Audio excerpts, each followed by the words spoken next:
So I finished watching Great Mazinger, the complete series from 1974. So this is 50th, would be the 50th anniversary. Right now it's 2024. It is 56 episodes, 1,250 minutes, although I would say it's a lot less than that because they count the opening credits, closing credits, the preview of the next episode, and I skipped through all that, so it's not that many hours. But it's 8 discs. Mine is DVD. Discotheque Media has put out a Blu-ray recently. I don't plan on upgrading because this is a 50-year-old cartoon, and I don't think that there would be much difference between a Blu-ray and a DVD. I think that Great Mazinger, in my opinion, is an improvement over Mazinger Z. We have an almost entirely new cast. Dr. Hell was defeated, so we're not going to see Baron Ashura, Count Brocken, Pigman. They're all gone. The only layover at the beginning of the series is Archduke Gorgon. Koji Kabuto has been replaced by Tetsuya Tsurugi, and it's not that Koji Kabuto is disappeared. He's gone to the United States to study. So the series is a continuation, and there is mentions of Sakura and the various other characters. I think Jun Hano. Well, first of all, I think that Tetsuya Tsuragi. A lot of people may disagree, but I think he is an improvement over Koji Kabuto, who was merely a high school student. Tetsuya is an adult and comes off as more serious. At the beginning of the series, he's downright rude, but he has a much more interesting backstory. Now, Koji Kabuto, when they create other iterations of Mazinger more recently, Koji Kabuto is generally the star of the show. So it seems like he is the more popular of the two. Jun Hano, I think, is a more interesting character than Sakura. She is a biracial, so she is Japanese and black, and there is only a few mentions of that. She is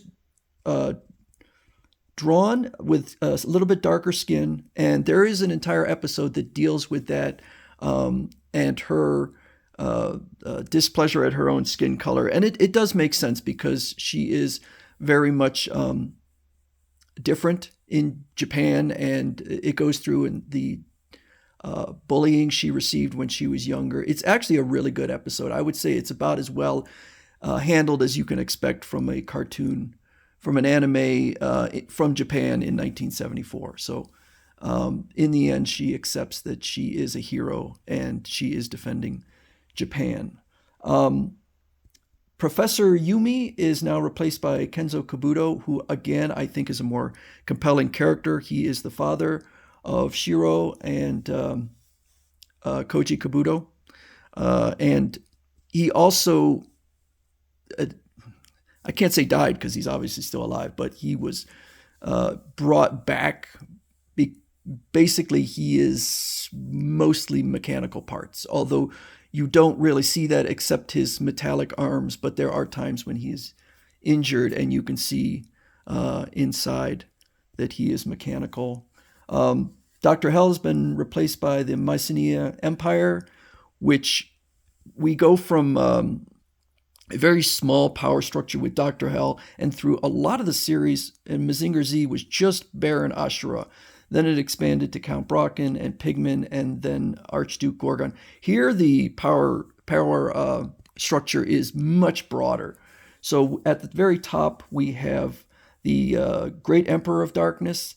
Then below him is the Great General of Darkness and Minister Argos.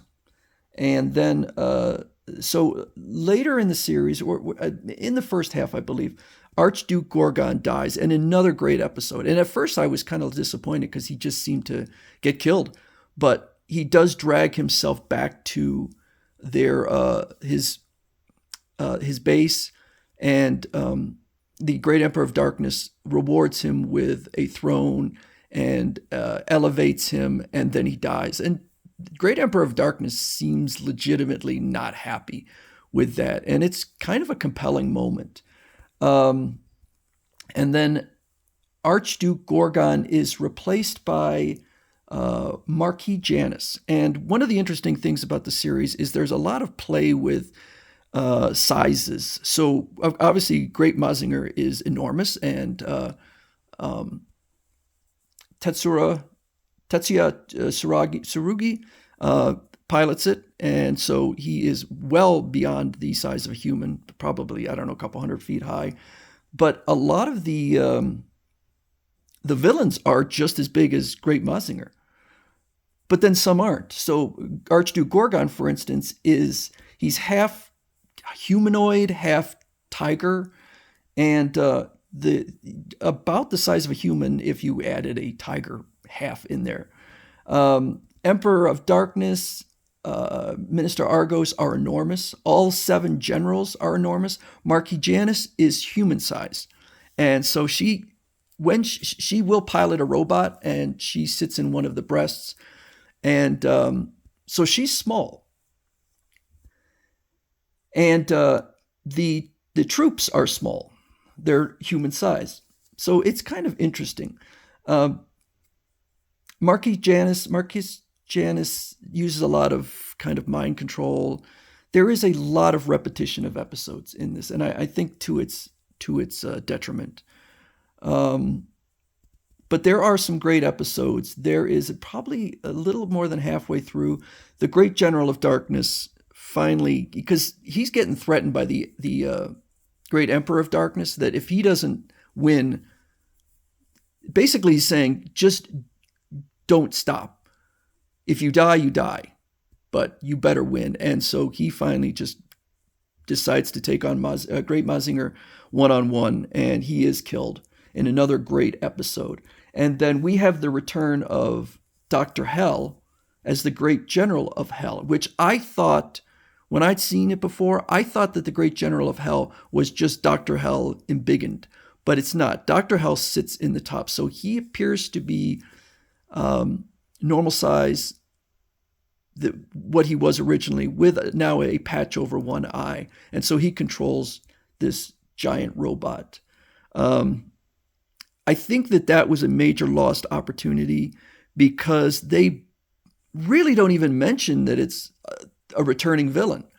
You would think that Kenzo Kabuto and the rest of them would be aware of the past with Dr. Hell, but they don't really seem to mention. And so I don't know why. It was a great opportunity for the revelation that Dr. Hell was back, but they don't really capitalize on it. The other thing is, with all these generals, I feel like through the series, it would have been compelling if they killed some of the generals over time. But the generals last, I think he does kill some at the very end. I think some of them are killed. I'd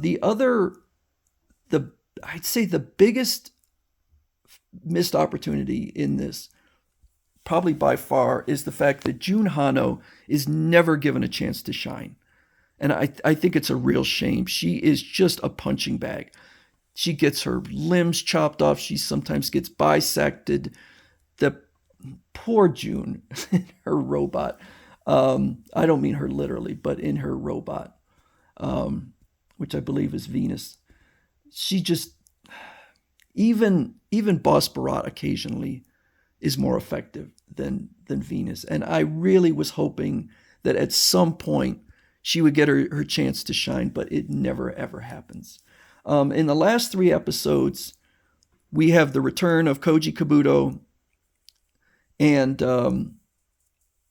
Professor Yumi, and I loved it. I loved seeing Professor Yumi and Kenzo Kabuto working together to try and finish off the Mycenaean Empire, which is now going into a much larger assault. And then you have Mazinger Z and Great Mazinger fighting together, which is pretty awesome.